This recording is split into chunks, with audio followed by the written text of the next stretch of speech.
गुरुर्ब्रह्मा गुरुर्विष्णु गुरुर्देव महेश्वरः गुरु साक्षात् परब्रह्म तस्मै श्री गुरुवे नमः।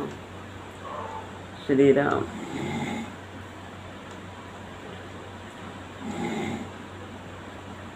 भगवान श्रीमद् भगवद गीता में गुणों के अनुसार सुख की चर्चा कर रहे हैं। सात्विक सुख के विषय में हम लोग सुन रहे थे। श्लोक है 18वें अध्याय का 36वां। कल इस पर थोड़ी चर्चा हुई थी, तो फिर से ये 36 और 37 एक साथ हैं, इनको हम पढ़ते हैं। सुखम त्वेदानीं त्रिविधम शृणु मे भरतर्षभ अभ्यासाद्रमते यत्र दुखान्तं च निगच्छति यत् तदग्रे विषमिव परिणामे मृतोपमम् तत् सुखं सात्विकं प्रोक्तम् आत्मबुद्धि प्रसादजम्।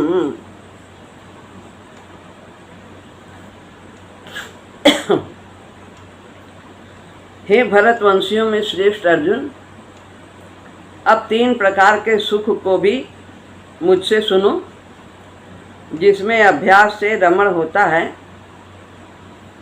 और दुखों का अंत हो जाता है।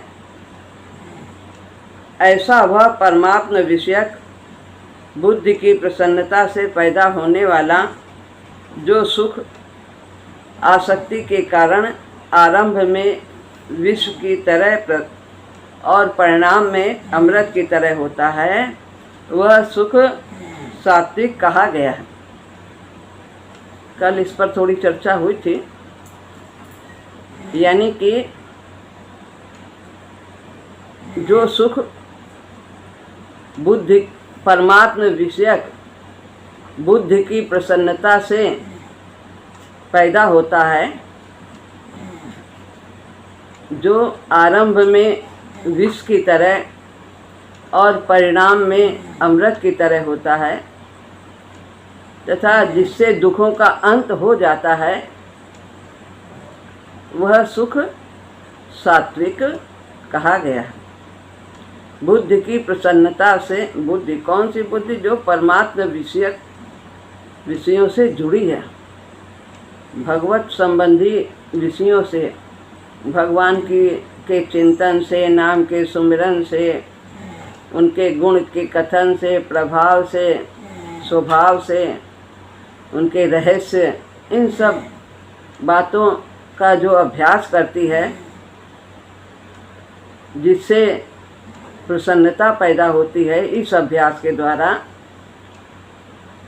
वह सुख सात्विक सुख कहा गया है। आरंभ में विष के समान, लेकिन परिणाम अमृत के समान। तो इन सब प्रकार से जब हम भगवान की सब चर्चा सुनते हैं, तो उससे हमारे अंदर दैवी गुण उत्पन्न होते हैं, और जिसका दैवी स्वभाव है, दैवी संपत्ति है, वो तो सुखी होगा।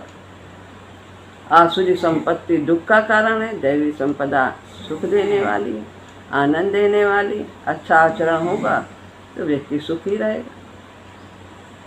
तो जो बुद्धि परमात्म विषयक विषयों से पैदा होती है भगवत संबंधी विषयों से आनंद को प्राप्त करती है, वह सुख सात्विक सुख है। उससे दुखों का अंत हो जाता है और ये सुख आरंभ में तो विष के समान लगता है, लेकिन बाद में परिणाम इसका अमृत के समान होता है। अब आगे इसमें जो नीचे की 2 लाइन है उनकी हमने व्याख्या कल नहीं सुनी थी, आज हम उसको देखते हैं।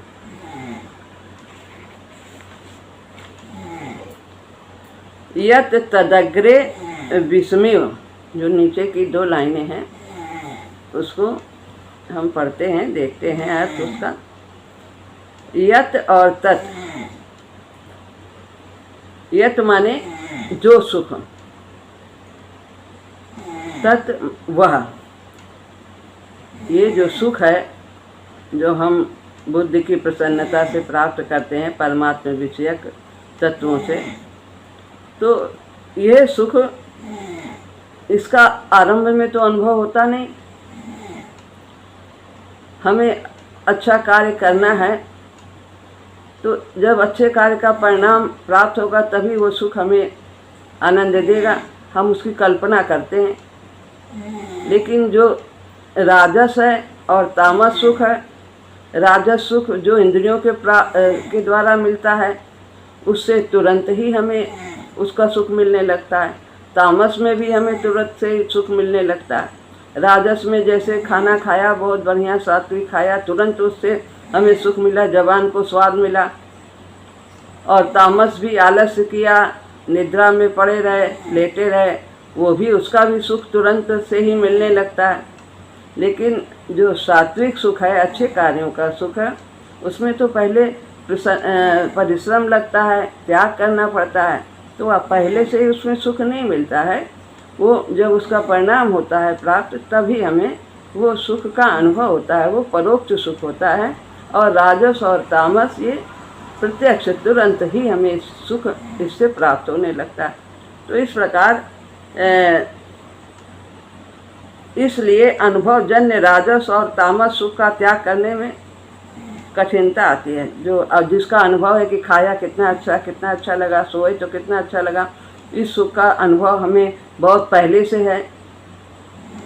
जब हम जानवर थे तब भी इसका हम अनुभव थोड़ा करते थे, आराम करते थे, खाते थे, पीते, ये सुख का अनुभव है, इसकी आदत पड़ी, स्वाभाविक है और इसका त्याग करना कठिन होता है।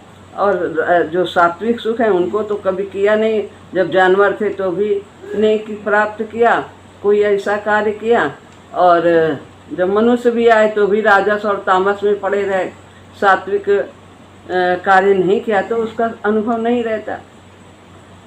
तो ये राजस और तामस सुख त्याग करने में कठिनता प्राप्त होती है कि रसगुल्ला खाया बहुत अच्छा लगता है, अब इसको ना खाया करो तो कठिन लगेगा इसको छोड़ने में। इसका त्याग करने में कठिनाई आती है। और लक्ष्य में जो सात्विक सुख है, हमें भगवान को पाना है, भगवान की चर्चा करनी है, नाम का सुमिरन करना है, क्योंकि भगवान को हम प्राप्त करेंगे इस मानव जीवन में, ऐसा उसने लक्ष्य बनाया है। तो यह लक्ष्य आरंभ में तो कुछ इससे मिलता नहीं है, शुरू में तो इसके रसहीन प्रतीत होता है, इसमें शुरू से ही रस नहीं आता है। जब प्रभु की समीपता का भान होता है तब फिर कुछ आनंद आने लगता है।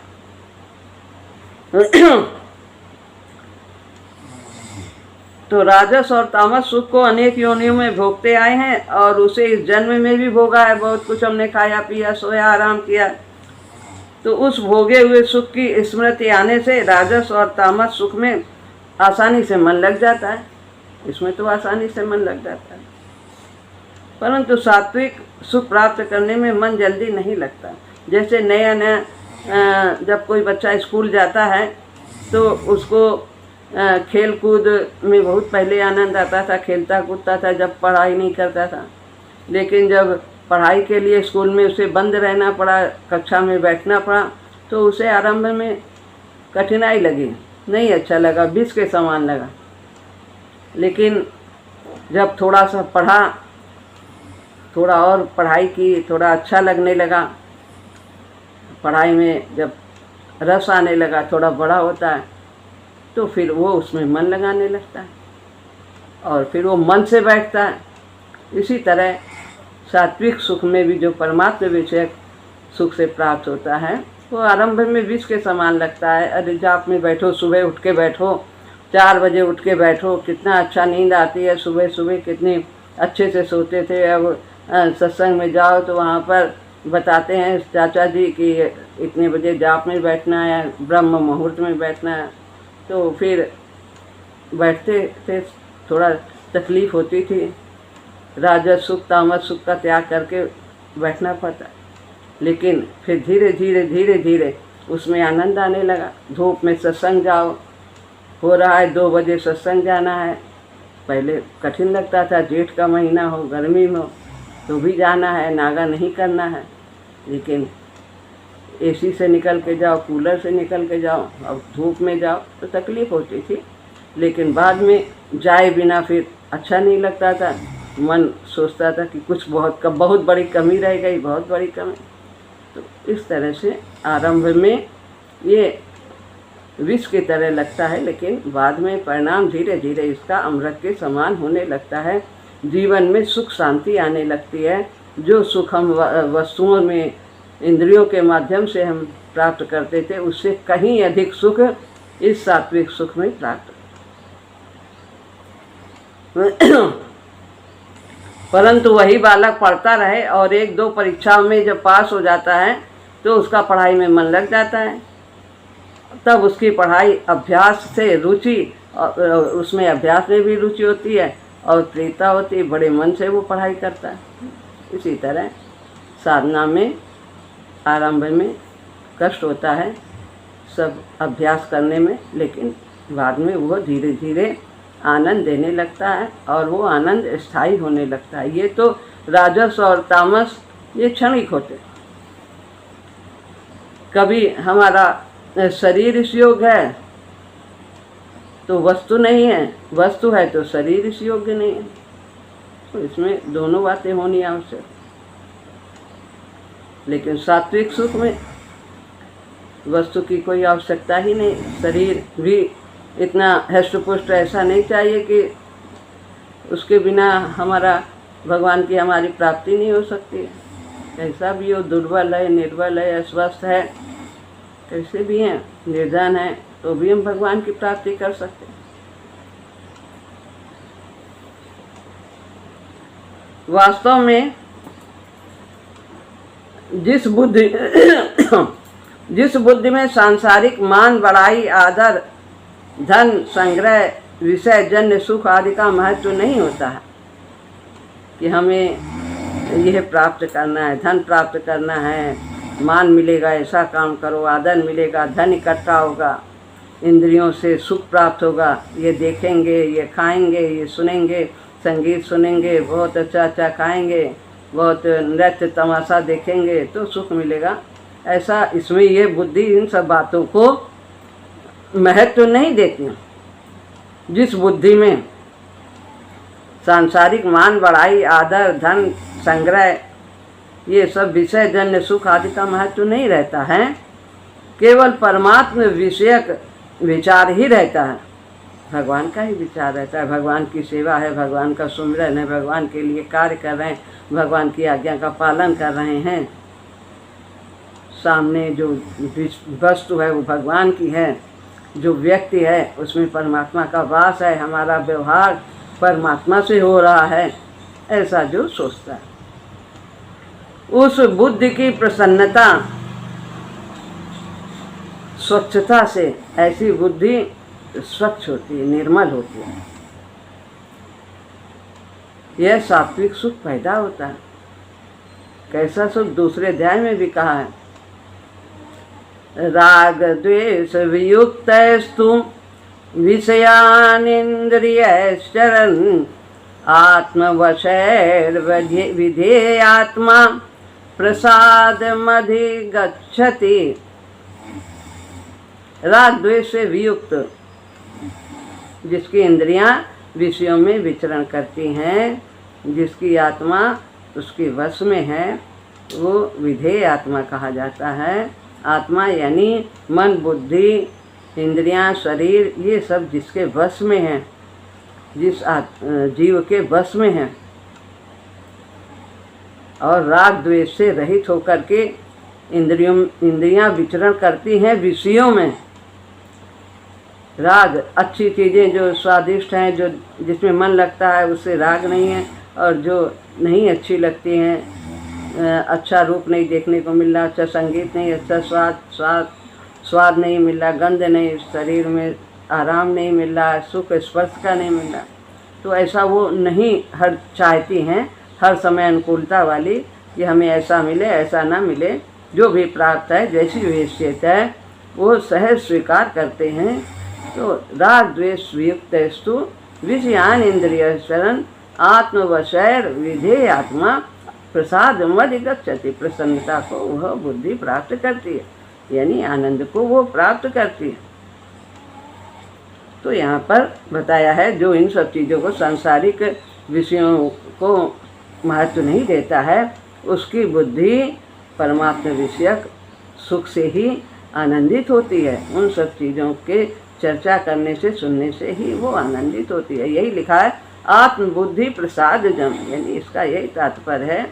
तो वह बुद्धि प्रसन्नता को प्राप्त करती है जो भगवान से जुड़ी है। वास्तव में देखा जाए तो सात्विक सुख आरंभ में विष की तरह उन्हीं लोगों के लिए होता है। किसके लिए होता है? जिनका राजस और तामस सुख में राग है, उन्हीं को कठिन लगता है। और जो अभ्यास करते करते जिनकी बुद्धि सात्विक हो रही है, प्रभु से युक्त है, उन्हें ये तकलीफ नहीं होती। और जो सांसारिक सुख में आसक्त हैं, आलस्य है, राजसी हैं, तामसी हैं, उनको इसमें प्रवृत्त होने में तकलीफ होती है। लेकिन अभ्यास से हम सब कुछ बदल सकते हैं। अभ्यास से और वैराग्य से जब अभ्यास करेंगे तो वैराग्य भी उत्पन्न होगा। और वैराग्य हमें ऐसा नहीं चाहिए कि हम घर छोड़ के चले जाएं, आश्रम में रहें, जंगल में रहें। हमारी ये साधना बिल्कुल भी नहीं है।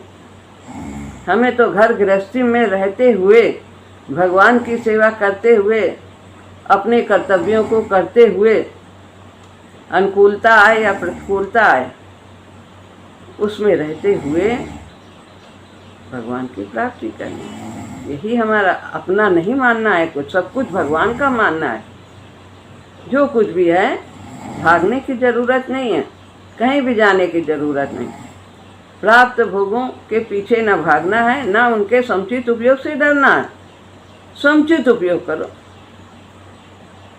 जो हमारे स्वास्थ्य के लिए और साधना दोनों के लिए लाभदायक हो, वही समुचित उपयोग है। स्वास्थ्य भी ठीक रहे, अब बहुत पैसा है, खूब है, और खूब खा रहे हैं, जो मन आ रहा है, जो जैसा भी, तो क्या होगा? स्वास्थ्य खराब होगा। जवान के स्वाद के लिए अपने शरीर को कष्ट देते हैं। तो वास्तव में देखा जाए, सात्विक सुख आरंभ में विष की तरह किसको लगता है?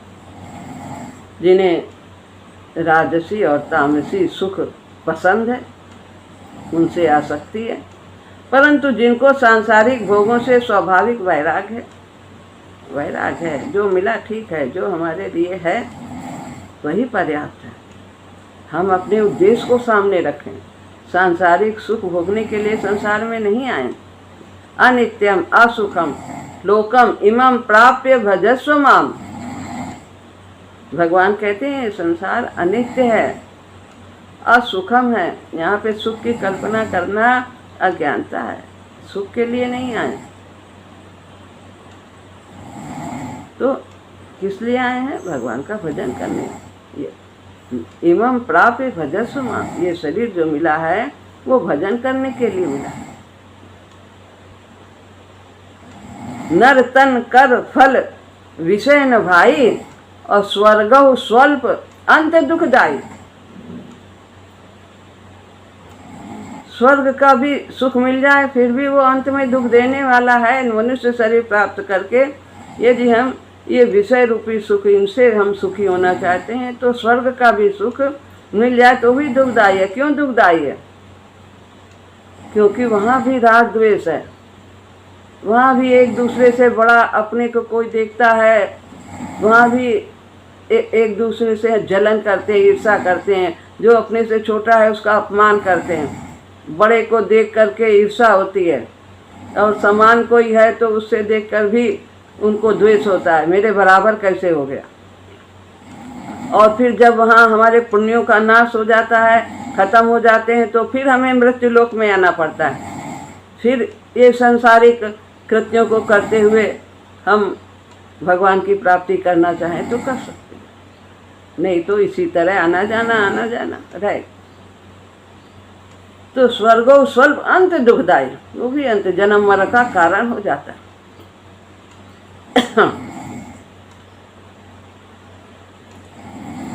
जिनकी परमार्थिक शास्त्राध्ययन, सत्संग, कथा, कीर्तन, साधन, भजन आदि में स्वाभाविक रुचि है, और जिनके ज्ञान, कर्म, बुद्धि और धृति सब सात्विक हैं, इनका वर्णन भगवान ने पहले बता दिया है कि ये सात्विक बुद्धि क्या होती है, सात्विक ज्ञान क्या है, सात्विक कर्म क्या है, सात्विक कर्ता क्या है, सात्विक धृति क्या है। अब सात्विक सुख के बारे में बता रहे हैं। ये सब जो कुछ हमने अभी इनकी चर्चा की है, कर्म, ज्ञान आदि की, तो ये सब सात्विक क्यों चाहते हैं? सुख के लिए चाहते हैं। अगर ये उद्देश्य है, सुख कैसा सुख? आनंद देने वाला, परमात्मा विषय बुद्धि से उत्पन्न है, विवेकनी बुद्धि से उत्पन्न है, तो ऐसा सुख वास्तव में दुखों का अंत कर देता है, हमारा दृष्टिकोण बदल देता है, सब में परमात्मा ही परमात्मा दिखाई देता है। वो हमें अपना सुहृद प्रतीत होता है, वो हमें अपने साथ प्रतीत होते हैं, हमारे पास रहते हैं, हमारे अंदर रहते हैं। उन साधकों को यह सात्विक सुख आरंभ से ही अमृत के समान आनंद देने वाला होता है, जिनकी दृष्टि इसी में है कि भगवान की चर्चा करेंगे, शास्त्रों का अध्ययन करेंगे, जाप करेंगे, ये सब जिनके सात्विक हैं, ज्ञान, कर्म, कर्ता आदि, तो उनको आरंभ से ही सुख मिलने लगता है। सात्विक बुद्ध, सात्विक सुख जो है वो शुरू से ही पाने लगते हैं, क्योंकि उनकी बुद्धि राजस और तामस नहीं होती। उनको इसमें कष्ट, परिश्रम, कठिनाई आदि बिल्कुल भी नहीं मालूम होते। जिन्होंने इन सबको महत्व नहीं दिया है, जिनकी बुद्धि सांसारिक विषयों में राग नहीं रखती है, वे सात्विक सुख वे उन्हें भगवान की चर्चा में आरंभ से ही उन्हें मिलने लगता है। उन्हें तकलीफ नहीं होती ये सब करने में। परिणामे मृतोपमम, और परिणाम में अमृत के समान होता है, बिल्कुल अमृत के समान होता है, अमर कर देता है जीव को। जब जो बुद्धि हमारी परमात्म विषयक अभ्यास से प्रसन्नता को प्राप्त होती है, तो वो तो अमर कर देता है। भगवान से जुड़ गए तो फिर जीते जी व्यक्ति अमर हो जाता है, दुर्गुण उसके सारे छूट जाते हैं, मुक्त हो जाता है। अमर क्या है? बंधन ना हो वही अमर है, संस्कार न बने वही अमरता है। संस्कार बनते हैं तब हम परतंत्र हो जाते हैं, फिर आओ जाओ। और जब हम संस्कार नहीं बना रहे हैं तो शरीर आए और जाए, उससे कोई बंधन ही नहीं होता, तो अमर हो जाते हैं। साधन करने से साधक में सत्व गुण उत्पन्न होता है। जितना भजन करेंगे दैवी संपदा हमारे अंदर बढ़ती चली जाएगी। दैवी संपदा क्या है कि सहनशीलता, सेवा, प्रेम, उदारता, अपने सुख को यथाशक्ति बांटते जाना, त्याग, समता, प्रेम, ये सब दैवी गुण हैं। ये सब बढ़ते चले जाते हैं और ये सुख देने वाले होते हैं, आनंद देने वाले होते हैं। सत्व गुण के आने पर इंद्रियों और अंतःकरण में स्वच्छता, निर्मलता और ज्ञान, शांति, निर्विकारता यानी विकार नहीं होते हैं। ये सब सद्भाव प्रकट हो जाते हैं, सद्भाव प्रकट होते हैं, सद्गुण प्रकट होते हैं, अच्छे भाव हमारे अंदर होते हैं। राग द्वेष नहीं होता है, सबसे प्रेम होता है। कैसा प्रेम होता है? पावन प्रेम होता है। कोई हमसे प्रेम करे या ना करे, फिर भी उसके लिए हमारे मन में कल्याण की भावना रहती है। इन सद्गुणों का प्रकट होना ही सात्विक सुख का परिणाम में अमृत की तरह है। जब कब आएगा ये सात्विक सुख? जब हम भगवत विषयक इन सब बुद्धि को भगवत विषयक बुद्धि से आनंद प्राप्त करेंगे, यानी भगवान की चर्चा से, भगवान के शास्त्रों को पढ़ने से, भगवान में रमण करने से। तो मत चित्ता मद्गत प्राणा बोधयंता परस्परम कथयन्तश्च माम नित्या तुष्यन्ति च रमन्ति च। मेरे में जो मन को देता है, मेरे में चित्त को देता है, मेरा ही आपस में चर्चा करता है, बोधयंता परस्परम कथयन्तश्च माम नित्या, मेरा ही कथन करता है और मुझ में ही रमण करता है। तेषां सतत युक्तानां भजतां प्रीतिपूर्वकं ददामि बुद्धि योगम तम येन माम उपयान्ति ते। इस प्रकार लगे हुए मुझ में जो साधक हैं, जो भक्त हैं, उनको मैं बुद्धि योग देता हूँ, ज्ञान देता हूँ, सत्य का बोध कराता हूँ और वे मुझे प्राप्त करते। तो कैसे प्राप्त करते? मत चित्ता, मेरे में मन लगा। भगवान ने कहा है गीता में 10वें अध्याय के 9वें श्लोक।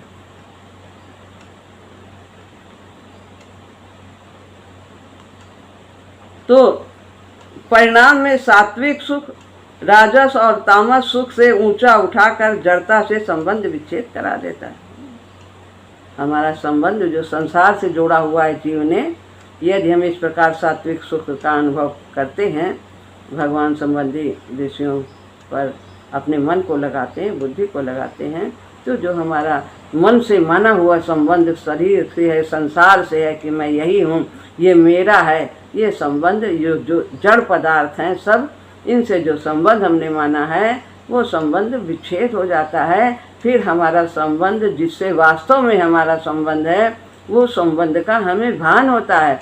हमारा संबंध वास्तव में परमात्मा से है, हम परमात्मा के अंश हैं, शरीर संसार का अंश है, इस बात का बोध हो जाता है और फिर वो उसका संसार से जो माना हुआ संबंध है वो समाप्त हो जाता है। और यही बंधन का कारण। तत् सुखम सात्विकम प्रोक्तम।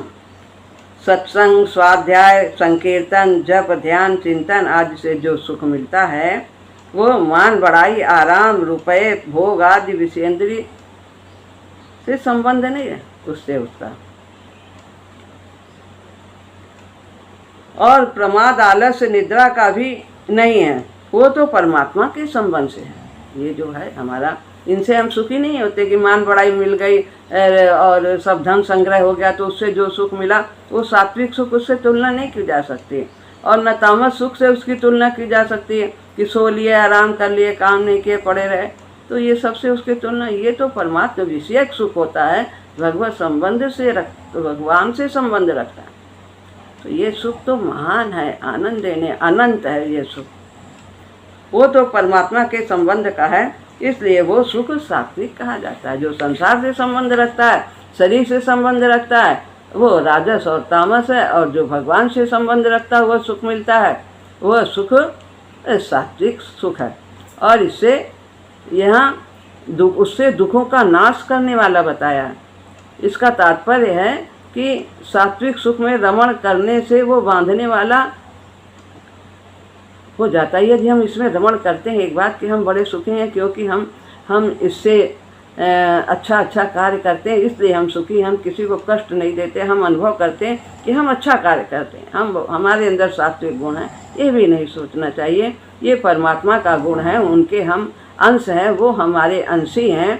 तो जो गुण अंशी में है वही तो अंश में होगा, तो इसमें हमारी कौन सी बड़ाई है। वो तो गुण अभी तक छिपे हुए थे, आवृत थे, माया के कारण ढके हुए थे, लेकिन निर्विकार होने से, सात्विक विषयों की चर्चा करने से, भगवान से जुड़े रहने से वो माया का आवरण हट गया, और जो हमारा गुण परमात्मा से हमें प्राप्त था वही गुण वो प्रकट हो गया। उसमें हमें फिर बंधन नहीं होता कि हम ऐसे हैं, हम बहुत अच्छे हैं, हम ये हमें ये सोचेंगे तो फिर हम बंध जाएंगे।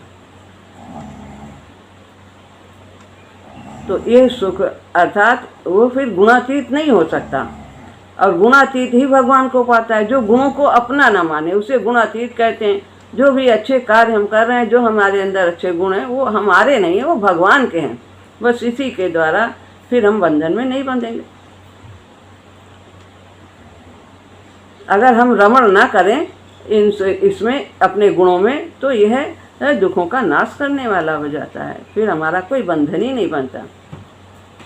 इस प्रकार से विवेक को महत्व न देने के कारण सात्विक सुख आरंभ में विष की तरह लगता है, और राजस मनुष्य विवेक को आदर नहीं देता है, उसे वो अपने विवेक को महत्व नहीं देता, उसी में लगा रहता है। संसारिक में तामस भी अपने आलस्य में रहता है। लेकिन जो सात्विक सुख है, जो मनुष्य है, वो सात्विकी मनुष्य, वो अपने विवेक को महत्व देता है, अपने जीवन को सफल बनाता है, सत्कृत्य करता है और भगवान की प्राप्ति करता है।